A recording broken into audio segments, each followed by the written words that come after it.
O senador Aécio Neves criticou o excesso de concentração de poderes nas mãos do governo federal e a relação de dependência que atinge os estados e municípios. Ele fez uma palestra para a Associação de Dirigentes Cristãos de Empresa, na sede da FIENG em Belo Horizonte.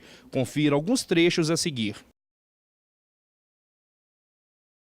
Nós estamos vivendo o que eu poderia chamar, até porque a expressão não é minha, mas ela é muito adequada, o hiperpresidencialismo no Brasil. Jamais tivemos uma concentração tão ampla de recursos nas mãos da União.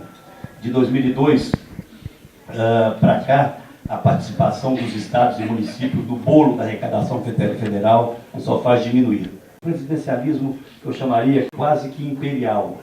Um presidencialismo que permite ao governo federal ordenar os investimentos na totalidade dos 5.500 municípios e dos 27 estados, mas, além disso, do ponto de vista político, faz com que ele oprima de forma muito violenta a oposição.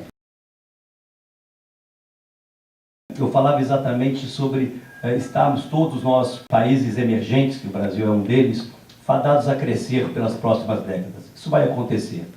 E de certa forma, até independentemente da ação de governos. Mas a grande questão é nós sabermos diferenciar crescimento de desenvolvimento.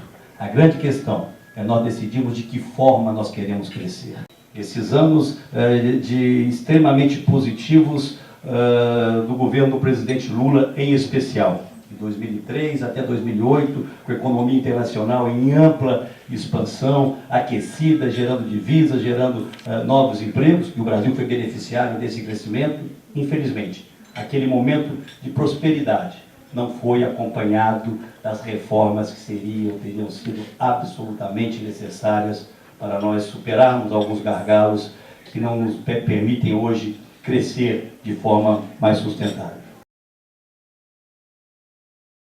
Essas medidas devem sempre ser saudadas, tenho feito isso, mas devem ser recebidas apenas como um passo inicial e ainda muito tímido, Olavo, para o enfrentamento da crise vivida pelo setor.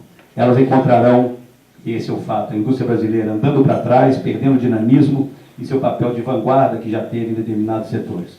Na prática, a ameaça de desindustrialização saltou do horizonte e já está batendo na nossa porta. Apesar de algumas iniciativas importantes no campo da desoneração, da disponibilidade de linhas de créditos e do incentivo às exportações de pequenas e médias empresas, na verdade o programa frustra boa parte das nossas expectativas, porque ele avança muito pouco do que diz respeito à inovação e aquilo que falei, investimento para a qualificação do nosso capital humano. Por outro lado, reconhece agora que a elevada carga tributária, agora o governo começa a ter atenção em relação a isso, passou a ser o principal gargalo à competitividade, dificultando o nosso crescimento. Nos últimos 8 anos, enquanto a economia crescia e a carga tributária aumentava, o governo perdeu aquela oportunidade a qual me referi, histórica, de controlar os seus gastos, de reduzir gradualmente o peso dos impostos e dos juros, além de aumentar o investimento público e o investimento em educação, que é a grande fronteira que nós não conseguimos ainda desbravar. No ano de 2000, 60% da nossa pauta de exportações, quando há 11 anos atrás, era de produtos manufaturados. São 10 anos. Hoje, 40% apenas da nossa pauta de exportação é de produtos manufaturados. Estamos voltando a ser, como fomos na década de 50, os grandes exportadores de commodities, com efeitos colaterais claríssimos para todos nós.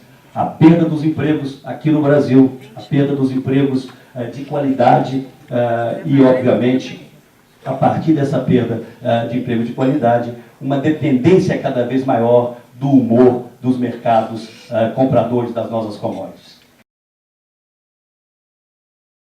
Se anuncia uma nova crise no horizonte, talvez não tão aguda como tenha sido a de 2008, 2009, mas de maior duração, de efeito mais prolongado, repito, que é extremamente grave. Porque no momento em que há o desaquecimento da economia internacional, dos mercados compradores dos nossos produtos, as commodities que têm segurado fortemente a nossa balança comercial, obviamente perderão força com perda de empregos importantes no Brasil. existe espaço para interrompermos esse ciclo vicioso de crescimento da arrecadação federal em detrimento dos estados e municípios. Eu cheguei à Câmara, provavelmente com volta de alguns que estão aqui, pela primeira vez em 86. Na Constituinte, esse número nunca me saiu da cabeça, as contribuições, repito, os impostos arrecadados exclusivamente pela União, em relação ao imposto de renda e ao IPI, que são os compartilhados com estados e municípios, representavam 20%. Então, apenas 20% eram acumulados exclusivamente pela União, o restante distribuído por estados e municípios. Hoje, as contribuições chegam a cerca de 115% de tudo que se arrecada com o IPI mais imposto de renda. Tudo isso vem acompanhado de uma ausência de iniciativa por parte do governo federal, não apenas na reforma da federação ou na refundação da federação, mas nas outras reformas. O Sérgio lembrou da reforma política, base para as outras reformas, mas eu falaria também da reforma tributária, da própria reforma do Estado brasileiro. Ao longo desses últimos 9 anos, enquanto estados, e não apenas Minas Gerais, talvez tenham sido pioneiros, mas outros estados estabeleceram mecanismos novos de avaliação dos seus servidores por desempenho, metas para serem alcançados, trazendo o que é mais de moderno hoje na administração pública. Não houve nenhuma ação do governo federal na busca da qualificação dos seus servidores ou das metas a serem alcançadas pelo serviço público.